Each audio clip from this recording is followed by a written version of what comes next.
Conor Benn, 21-0, congratulations. You said tonight you'd make this fight look exactly like it should look. How satisfied are you with that, my friend? Well, I told you guys, and it's like, I've got to keep proving, but I'll keep proving. I don't know why I'm holding the mic like I'm about to perform, but here we go. There certainly was no feeling out process, Conor. Just talk us through the fight from your perspective and the finish as well. Well, listen, there's nothing he'd done better than me. You know, people keep saying I can't box and that, and I'm aggressive, but listen, it works. It's my style. I'm not a textbook fighter. I'm not a Jaron Ennis. I'm not a Virgil Ortiz. I'm Conor Benn. Do you know what I mean? And it's only a matter of time before they put some respect on the name, which I believe they do anyway. But you know, you got the naysayers. But listen, I go in there and I do the job every single time, and and I'll keep eyeing them out. Anyone they put in front of me. You made it no secret that you weren't the biggest fan of southpaws, although you made light work of Chris tonight. How big of a box ticker is that in your mind, do you think, tonight? Not really. I mean, I've been sparring super middles, southpaws. In 18-ounce gloves and putting them over, so I ain't really too bothered. As soon as I get hold of you, I'll get in my rhythm. And I'll find out where your weaknesses are and I'll exploit them.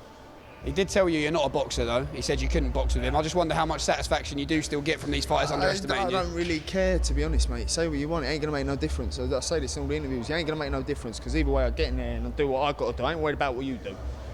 You do what you do. I'll do what I do.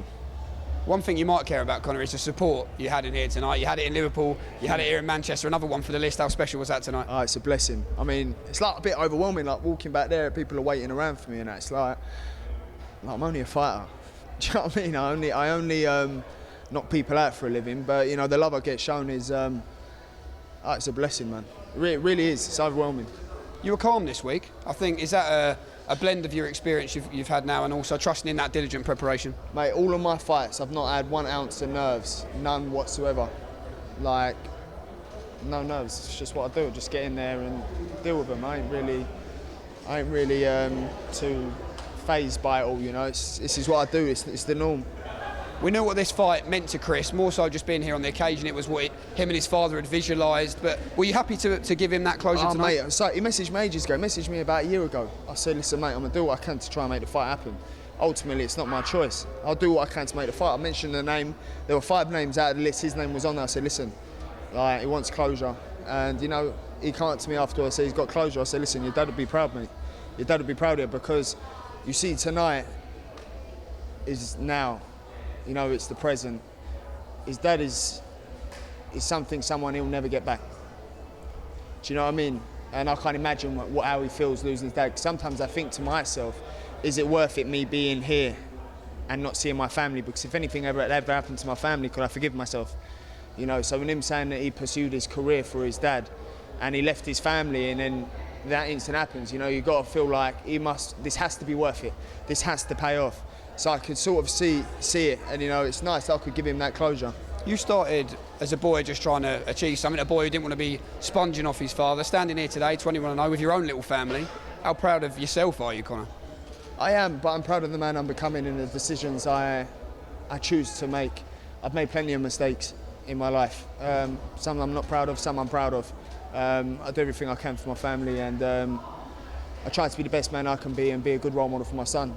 But boxing for me is definitely a massive factor in my life. It gives me structure, but the life I've built for myself and the man I'm becoming is where I'm content. The numbers don't lie. Ranked in the top 5 across 3 of the governing bodies. Eddie said this is a year we deliver you the mega fight. What names excite you, Conor, at the moment? Well, listen, you just got to let Eddie make that happen. Do you know what I mean? For me, it's like I'm ready to go whenever. Do you know what I mean? I'll fight next month.